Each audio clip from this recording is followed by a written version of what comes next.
کاتێک خێزانی جاکۆب زانیان کە بەنیازە بچێت بۆ عێراق داوایان لۆ پیاوە ئەمریکیە تەمەن 28 ساڵە کرد کە دووبارە بیری لە بکاتەوە و نەڕوات هەرچەندە ئەو سەرپەرشتیاری کۆگایەکە لە شاری ڕینۆ لە ویلایەتی نیڤادا بڕیاریدا بە هەر شێوەیەک بێت بڕوات بەڵام لە نیگەرانەکانی خێزانەکەی تێگەیشت. زۆربەی خەڵک پێیان وتم ئێرە سەلامەت نییە بۆ یەکەم جار دوای 5 ساڵ دایە گەورەم نامەیەکی بۆ نادموتی من وەک دایە گەورەی تۆ و هەر بۆ ڕێزگرتن خۆشحاڵ دەبم ئەگەر نەڕۆیت. دایکیشم بە گریانەوە تەلەفۆنی بۆ کردم تەنها لەبەر ئەوە دەگریا کە من دێم بۆ ئێرە. عێراق بۆ دەیان ساڵە لەسەر یەک دووچاری بارگرژی و قەیران بۆتەوە لە شەڕێکی 8 ساڵە لەگەڵ ئێران لە ساڵانی هەشتاکان و تا یەکەم شەڕی کەندا و لە ساڵانی 90ەکان و سزا قورسەکان و دووبارە لەشکرکێشی ئەمریکا لە ساڵی 2003 ساڵانێک شەڕی خوێناوی تائیفی و تیرۆریزم و دواتر شەڕی قورس لەگەڵ داعشدا.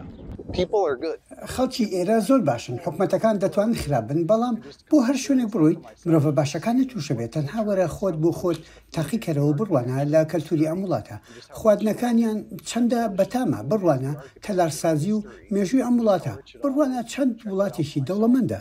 بەڵام دۆخەکە وردەوردە لە دوای شکستی داعش لە ساڵی 2007 و ڕزگارکردنی شار و ناوچەکانی ژێردەسەڵاتی لابردنی بربەستە کۆنکرێتیەکان لە بەغدا و شارەکانی دیکە و ئیتر عێراق ڕووی لە بیناسازی و ئاوەدانکردنەوە کرد و هێدی ژیان گەڕایەوە دۆخی ئاسایی خۆی.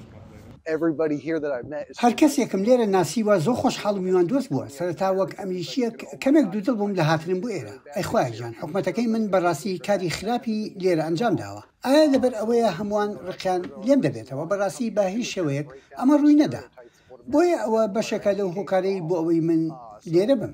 ئەمە جۆرێکە لە تێکشکاندنی ئەوێ ناکردنە کۆنانەی کە ئەمریکیەکان لەبارەی عێراقیەکانەوە هەیەە و عێراقیەکانیش لەبارەی ئەمریکیەکانەوە هەیەە. جاکۆب لەگەڵ گەشتیارێکی ڕووسی و بەریتانیدا سەردانی شارە دێرینەکەی بابل و شاری پیرۆزی شیعەکانی نەجەفی کرد و کە کۆڵانە تەنگەبەرەکانی و خانۆکانی بە خشتی قوڕین دروستکراون هەروە سەردانی شارە دێرینەکەی مووسڵیشان کرد.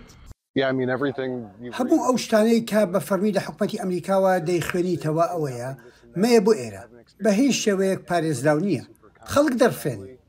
من دووچاری هیچ کام لەو شتانە نەبوو هەمووان زیاد لە ڕادە میهرەبان و دۆستانە بوون.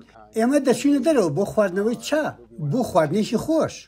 هاوکات زۆرێک لە عێراقیەکان وەک بڵۆگەری گەشتیاری عەلی هیلال هەوڵ دەدەن دیوێکی دیکەی وڵاتەکە پیشان بدەن.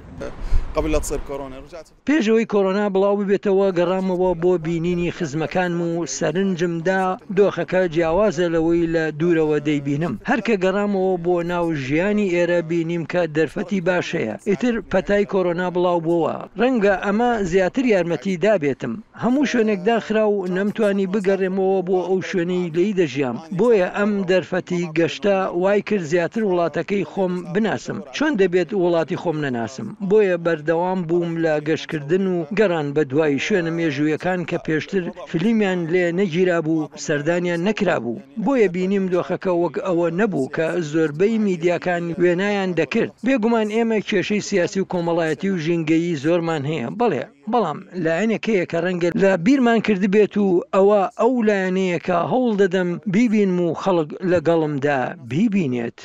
لە کاتی پەتای کۆڤیددا عەلی هیلال لە عێراق گیری خوارد لە کاتی سەردانەکەی لە کەنەداوە بۆ عێراق بڕیاریدا گەشت کات بەناو شار و شارۆچکەکانی وڵاتەکەیدا هەستا بە وێنەگرتنی کۆشکە دێرینەکان و شاخ و داخی سەوز و گەشاوە لە گرتە ڤیدیۆیەکانیدا کە بە شێوەیەکی ئۆنلاین بڵاوی کردەوە و هەرزوو بە بەرفراوانی بڵاو بووە.